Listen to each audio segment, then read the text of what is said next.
Praise the lord. The best wishes to you and your family members in the name of God. దేవుని నామమునకు మహిమ కలుగును గాక. దేవుని నామం పేరట మీకును మీ కుటుంబ సభ్యులందరికీ శుభాభివందనములు. ఈరోజు దేవుని వాగ్దానము. Today God's promise. నేను మిమ్మును ప్రేమించిన ప్రకారము మీరొకరినొకడు ప్రేమించవలెననుటయే నా ఆజ్ఞ. యోహాను రాసిన పత్రిక 15వ అధ్యాయం 13వ వచనం. This is my commandment that you love one another as I have loved you. The book of John chapter 15 verses 13. క్రీస్తునందు ప్రియమైన సహోదరి సహోదరులారా, ఈ శ్రేష్టమైన ఉదయకాల సమయమున దేవుడు మనందరితో మాట్లాడుతున్నాడండి. చూడండి, దేవుడు మనల్ని ఎంతగానో ప్రేమిస్తున్నాడు. దేవుడు తన స్వరూపమందు మనలను తయారు చేసి ఉన్నాడు కదా. అయితే దేవుడు ఏమంటున్నాడంటే, నేను మిమ్మును ప్రేమించిన ప్రకారము మీరొకరినొకడు ప్రేమించవలెననుటయే నా ఆజ్ఞ అని దేవుడు తెలియచేస్తున్నాడండి. చూడండి, మనము ఎలాంటి వారమైనా సరే, ఎంత పాపం చేసిన వారినైనా గాని, ఎలాంటి వారమైనా గాని దేవుడు మనల్ని ప్రేమిస్తున్నాడండి. మనలను సమానంగానే చూస్తున్నాడు. దేవుడు ఎవరి మధ్య భేదము చూపించడండి. ఆయన అందరినీ ప్రేమిస్తున్నాడు. అయితే మరి మనుషులైనటువంటి మనము కూడా మన తోటి వారితో గాని, మన కుటుంబీకులతో గాని, మన స్నేహితులతో గాని ఒకరి ఎడల ప్రేమాభిమానాలను కలిగి ఉండాలని దేవుని యొక్క ఆజ్ఞ ఈరోజు తెలియజేస్తున్నాడండి. మనం ప్రతి ఒక్కరి పట్ల ప్రేమను కలిగి ఉండాలి.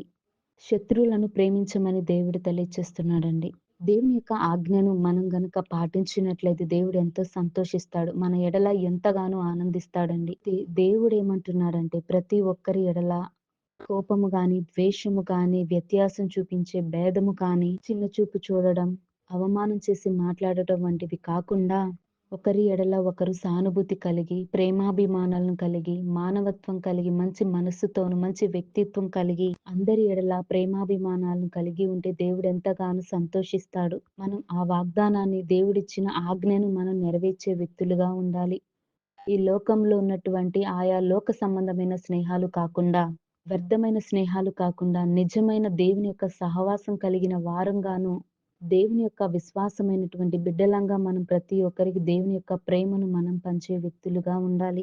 అడిగిన వారికి సహాయం చేయడం, ఆపదలో ఉన్న వారిని ఆదుకొనటం, ఇటువంటి సహాయం చేస్తే దేవుడు తప్పకుండా సంతోషిస్తాడని, అందరిని దీవిస్తాడు, ఆశీర్వదిస్తాడు. ఇదే కదా దేవుడు కోరుకుంటుంది. కనుక మనం దేవుని యొక్క ఆజ్ఞలను గైకొని ఆయనను అనుసరించి ధ్యానించి నడుచుకున్నట్లయితే దేవుడు ప్రతి ఒక్కరిని ప్రేమించి మనందరి జీవితాలలో దేవుడు ఎంతగానో మేలులు జరిగించును గాక.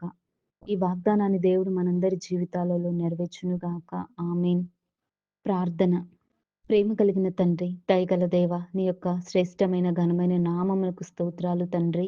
దేవ, నీవు ఏ రీతిగా మమ్మలను ప్రేమిస్తున్నావో అదే రీతిగా మేము మా కుటుంబీకులను కానీ, మా యొక్క స్నేహితులను గాని ప్రభువా, మేమంతా ఒకరిని ఎడల ఒకరు ప్రేమాభిమానాలను కలిగి ఉండి, ఒకరి పట్ల ఒకరు సానుభూతిని కలిగి వ్యక్తి అటువంటి జీవితాన్ని మాకు దయచేయండి. మంచి జ్ఞానము దయచేయండి, బుద్ధిని దయచేయండి. లోక సంబంధమైనటువంటివి కాకుండా నీ ప్రేమను రుచి చూచిన వారంగాను, నీ యొక్క ప్రేమను ప్రతి ఒక్కరికి పంచే వ్యక్తులంగాను, ఈ నామానికి మహిమార్థకరమంగా జీవించే కృపా కాపుదల, అందరి ఎడల ప్రేమాభిమానాలను పొందుకునే వారంగా సహాయం దయచేయమని కోరుతూ యేసయ్య నామమున అడుగుతున్నాను తండ్రి. ఆమేన్.